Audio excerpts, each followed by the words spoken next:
one huge thing with Harley Davidsons is how they feel. And that's kind of where I run into a little bit of an issue. Hey, welcome back to the Free Mouse MC. Today we have the Harley Davidson Nightster here on Mallorca, and how that got to happen was quite complicated. So let's go.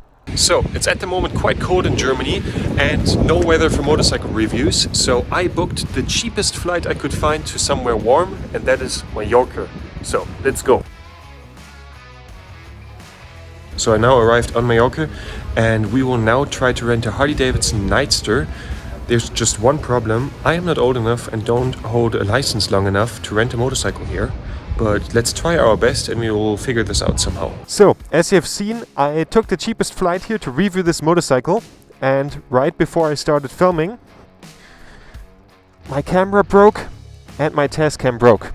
That's why you're seeing this video like this. The Harley Davidson Nightster is kind of the spiritual successor to the old Sportster, because with the new Sportster S, that's a completely different bike, and this is more similar to the old.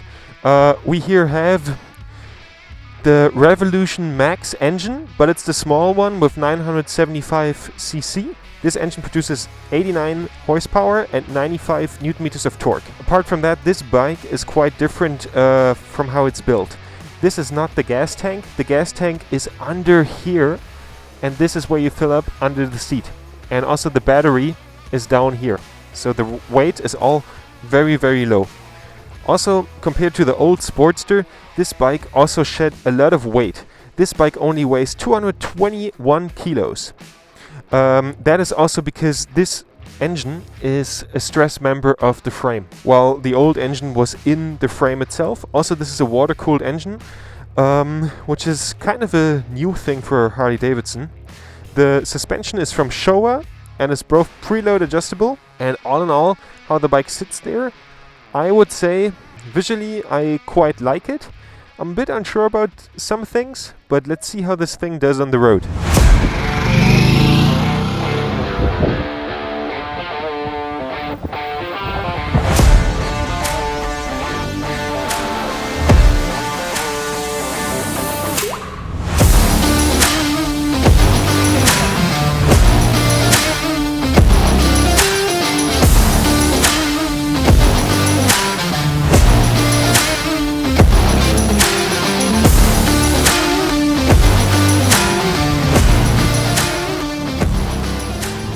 So now out here on the open road, I have to say this motorcycle handles for a chopper and also for a Harley Davidson okay.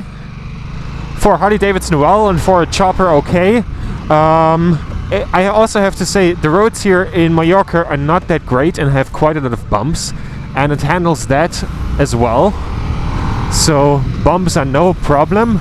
The engine is quite a loud engine, like you really feel how the sound, even though it comes from the exhaust, almost feels like it comes from the engine itself. The engine is quite quiet at low RPMs, but then as soon as you get on the gas, you really start hearing it. And for Euro 5 norm, that's quite impressive. It's quite low, very more quiet, but I mean, that's because of Euro 5 norm. That's not Harley Davidson's fault. And the handling is sharp and direct for a Harley, but at the same time I have to say the foot pegs scrape quite quick. Like I earlier rode into the first curve here on Mallorca and I instantly scraped the foot pegs and just thought, what is this? So especially I rode the Honda Rebel before. I haven't finished that video yet, but I rode the Honda Rebel and there will be a video on that, and the Honda Rebel doesn't scrape its foot pegs so quickly. In general, the handling is good, but could not keep up with the Honda Rebel. The Honda Rebel 1100, of course. The Showa suspension does its job nice. You can only see the RPMs down here on this small little screen, which I think is alright, because Harleys are supposed to be more about the feel and minimalistic, and a bit more about that in a minute. And I shift my motorcycles by ear anyway, so I can definitely forgive Harley that they skipped on the rev meter. The torque is quite nicely spread across the rev range. And there we have the foot pegs. Yeah, but still for a chopper it makes for an amazing experience here on the open road. Visually here from the cockpit, I like what I'm seeing, in the sense of I like the general perspective. I like the one thing here in the middle. I like this windscreen. It also looks beautiful from the front. It's, in my opinion, one of the highlights of the bike visually. I like how they solved this with the mirrors. Something that I would like to complain about is, what is this? What is this amount of plastic? I get that you need to see that it's a Harley Davidson. If you don't have a gas tank cap because the tank is under the seat, I think you can solve that more gently and without that much plastic, and maybe with a beautiful livery or something, or with something, I don't know, not with more than my hand of plastic for no reason. Apart from that, I like the Harley Davidson visually. I like the blinkers. It's sadly the view has gotten a little bit old from the blinkers, but that's not Harley Davidson's fault. That's because Harley Davidson got copied quite a lot by the Chinese market, like you already saw at the EICMA convention. So blinkers like that are often seen on bikes like QJ and so on, from QJ and so on. So yeah. Even though I think the bike looks nice enough, I am not really a huge fan of how the engine looks in the frame. I think other brands like Indian on the Indian Scout solved that a bit more beautiful and more elegant, and it doesn't really have the same look back factor. Also, again, back to how the handlebars feel. You have all those little buttons here, and from how the buttons feel, they don't feel that mechanically, they go really easily. I would wish for a little bit more weight behind them, because I really liked how that felt on the old Sportster. In general, you have quite a lot of plastic here on those, and it doesn't look 100% fitting with the bike. It's kind of like on an industrial tool more. But I have to say, the shifting of the bike, when it comes to shifting up and down, feels very good. Like, that feels amazing. That's definitely on standard. I like how that feels. I also like the pressure point of the brakes. In general, the Brembo brakes do quite a fine job, especially in the front, where there's just a one disc with a Brembo brake caliber, and for a one disc brake with a 228 kilo bike, that handles fine. Honestly, when I first looked at the bike, I thought, single disc front, and was a bit worried, but am now positively surprised. From how the bike rides, I also have to say that the seating position, for me as quite a tall human, with being 6'5", is quite comfortable, and also with the mid-mounted controls, which I always think are a good thing on a motorcycle like that, it's quite enjoyable. But seating position wise, this is all quite alright, and also for longer trips with how the handlebars are. The fuel range is around 220 kilometers, which is alright. With the, I think, 12-liter big gas tank. Apart from ABS and traction control, the bike is equipped with some kind of downshift help, that you don't block up your rear wheel when downshifting too hard. Apart from that, the bike has keyless key, which is quite cool. The keyless key is not possible for the gas tank and for the steering wheel lock. And also, there's one small critique point of the keyless key, which is quite common with systems like that. If you park your bike and your key is too close to your motorcycle, it drains the battery. Scheiße. I today in the morning had that exact struggle, that I walked up to the bike and the battery was empty. But all in all, the Harley Davidson offers quite a solid package.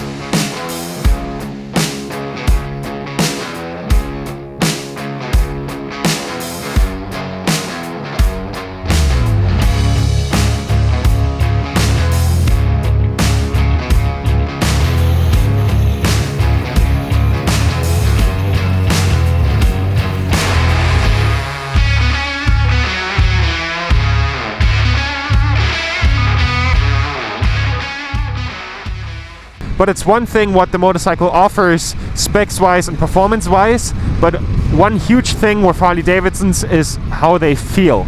And I think that's one of the most important points, and that's kind of where I run into a little bit of an issue. To explain exactly how I feel about that, I kind of need to explain myself. Because I rode the old Harley Davidson Sportster, which is a good comparison for this motorcycle, because this is kind of the motorcycle that is a follow-up to that bike. And that is a very characterful riding experience. Before that, I used to think that motorcycles from Harley Davidsons are kind of overpriced, big lumps of metal that lack in the performance department. And even though that is half true, that is a huge misunderstanding of Harley Davidson motorcycles, because Harley Davidson motorcycles have this special je ne sais quoi that people cannot really pinpoint, but I would say that I kind of pinpointed what it is for myself.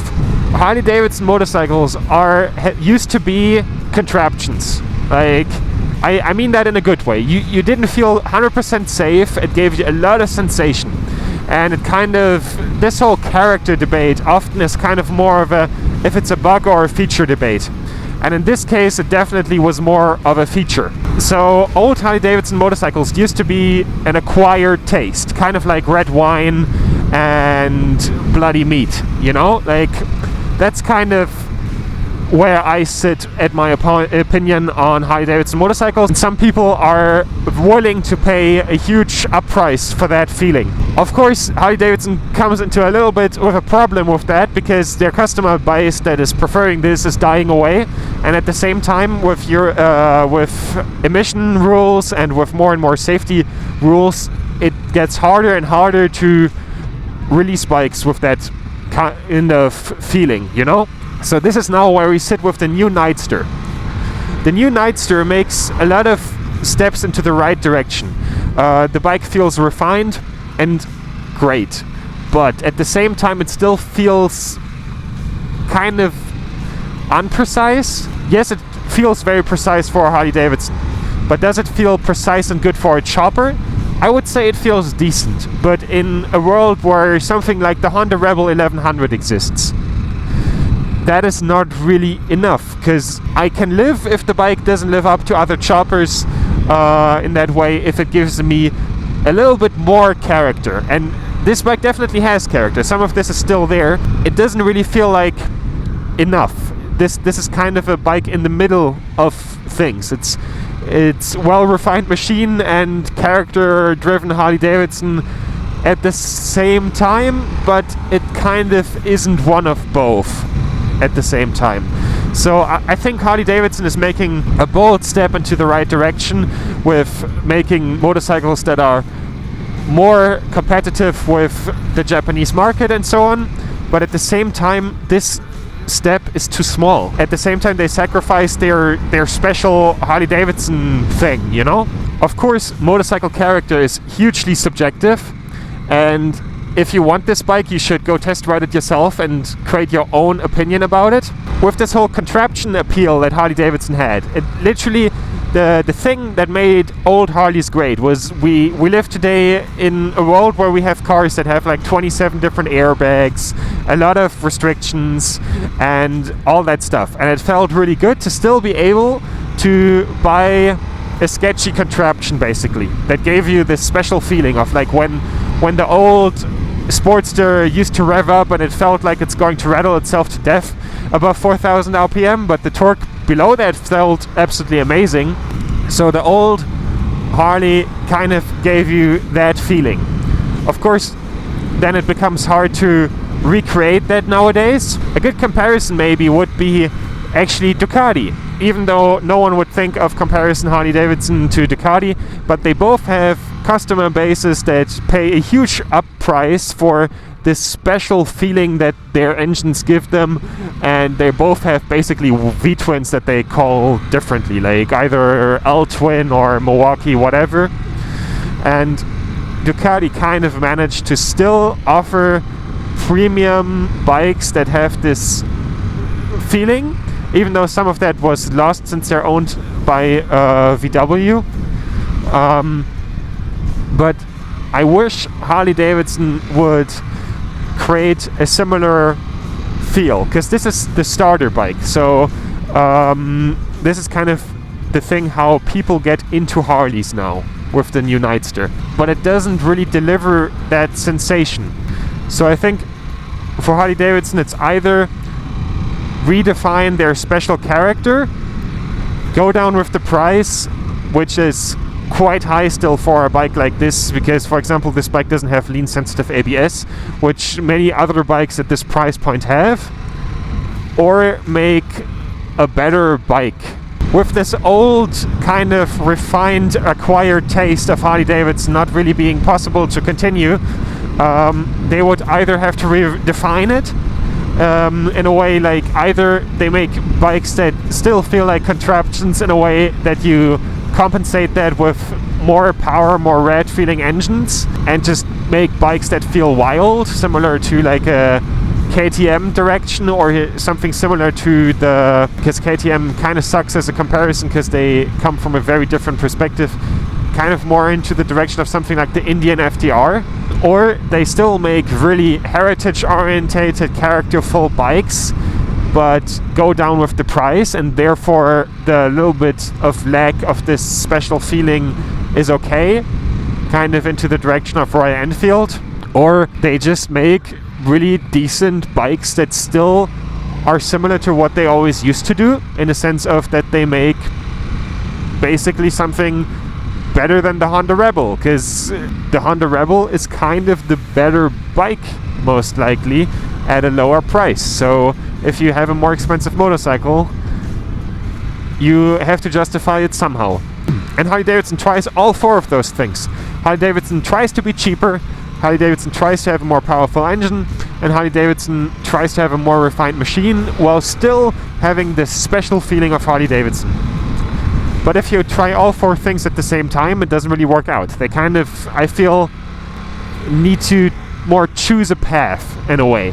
And I feel like making a more modern bike is already the right approach. I think it's a right step into the right direction. But the step into the right direction is just too small, because the price is kind of, for me personally, still too close to the Sportster S. Because if I pick up a bike for like 13,000 something, or in Germany 14,900 something, and the next bike that is a much more competitive machine is 1,000 to 2,000 euros more, depends on where you buy it. I'm sorry, I'm not picking this machine then, and that's kind of what Harley needs to figure out. I'm sorry, is this guy for real? Parking in the middle of the road to get a fucking drone into the sky? To sum my thoughts on the character of this bike up, which is for me quite an important point in this review, is the character is there and the better bike is there too. But it's 90% of what it should be. Either more refined or more character. But like this, it doesn't really quite cut it for me yet. Don't get me wrong, the Harley Davidson Nightster is most definitely a decent and good machine and a good motorcycle. But is it a true Harley Davidson? Yes, 90% of it. While also still having some of the downsides of a Harley Davidson. I would be curious to ride one of the other new Harleys, like the Sportster S or the Pan America. Maybe that would change my views a bit, because I actually like choppers and Harley Davidsons quite a lot. I mean, it's easy for me to say because I don't have the wallet to pay for one anyway, because I think they are a great part of motorcycle culture, and I think it's definitely a brand that should be kept around, you know? And I personally always dreamt of owning some of Harley Davidson's bikes. I always wanted like one of those cool stunt bikes that some people built out of old Harley Davidsons, and wanted to do stuff like that. So I always looked at the brand being like, yeah, this is actually kind of cool. But with this, I have to say, it's kind of everything at the same time, but not really enough of anything.